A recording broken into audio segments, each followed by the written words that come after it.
कुछ कहानियां ऐसी होती हैं जो दिल को चीर कर रख देती हैं, जो रिश्तों की परिभाषा ही बदल देती हैं। आज की ये कहानी एक ऐसी ही बहन की है जिसे अपने ही भाइयों ने धोखा दिया और जिसे दुनिया ने मरा समझ लिया, लेकिन ईश्वर ने नहीं।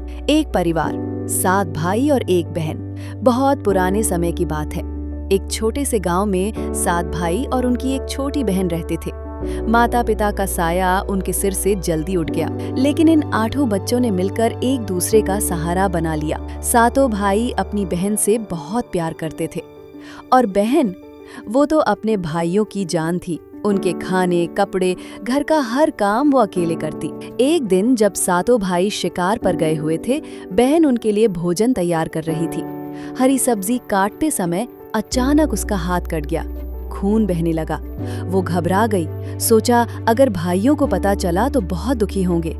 उसने जल्दी से खून को अपने दुपट्टे से पोंछा, फिर साग में मिला दिया ताकि किसी को कुछ पता न चले। शाम को भाई लौटे, खाना खाया और सब चौंक गए। बहन, आज की सब्जी तो जिंदगी में पहली बार इतनी स्वादिष्ट लगी है।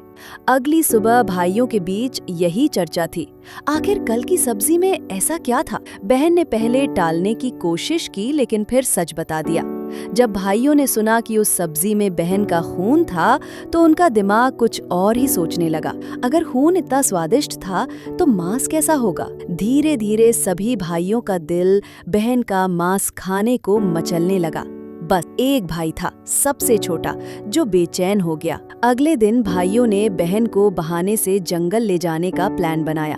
कहा, तुम्हारी शादी तय हो गई है, चलो वर का घर दिखाते हैं। बहन खुशी से तैयार हो गई, लेकिन जंगल पहुंचते ही भाइयों ने उसे पकड़कर पेड़ से बांध दिया।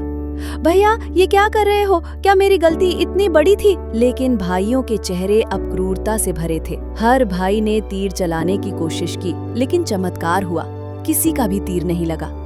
अंत में छोटे भाई की बारी आई। वो कांप रहा था, डर रहा था। बहन ने मन ही मन सोचा, अगर मेरा भाई नहीं मारेगा तो ये लोग उसे भी मार देंगे। उसने खुद से प्रार्थना की, हे भगवान, उसका तीर मेरी छाती में लग जाए ताकि मेरा भाई बच जाए। और तीर चला। तीर उसकी छाती में लगा। बहन तड़प कर गिर गई। 6 भाइयों ने मिलकर बहन का मांस पकाया, लेकिन छोटे भाई ने उसे नहीं खाया। उसने मछली और केकड़े से अपनी थाली भर ली। बहन की हड्डियों को दबाया गया। कुछ दिन बाद उसी जगह एक बांस का पेड़ उगाया और फिर बांसों का झुंड। एक संत वहां से गुजरे। उन्होंने उस बांस से एक वाद्य यंत्र बनाया, सारंगी। जब भी वो सारंगी गांव में बजाते, एक करुण स्वर गूंजता, नहीं बजो रे सारंगी, ये है पापी भाइयों का घर। सभी भाइयों के घर पर यही स्वर गूंजा, सिवाय एक के। सबसे छोटे भाई के घर पहुंचते ही सारंगी मधुर गीत गाने लगी। उसे एहसास हुआ ये उसकी बहन की आत्मा है। रात में उसने देखा सारंगी से बहन की आत्मा बाहर निकलती है, सफाई करती है और फिर वापस चली जाती है। भाभी के कहने पर भाई ने एक रात इंतजार किया। जैसे ही बहन बाहर निकली, उसने सारंगी को आग में डाल दिया और उस पर गंगा जल छिड़का। एक तेज रोशनी के साथ उसकी बहन फिर से इंसानी रूप में लौट आई। भैया, मैं वापस आ गई। दोनों रो पड़े। इतने सालों का दर्द एक बार में बह गया। भाई ने गांव वालों को इकट्ठा किया, सबके सामने पूरी सच्चाई रखी। लोग दंग रह गए। गांव के बुजुर्गों ने फैसला सुनाया, 6 भाइयों को गांव से बाहर निकालो। भीड़ गुस्से में थी। जब बहन ने अपने भाइयों की हालत देखी तो उसका दिल नहीं माना। मैं जानती हूँ इन्होंने पाप किया है, पर है तो मेरे भाई, इन्हें सुधारने का एक मौका दीजिए।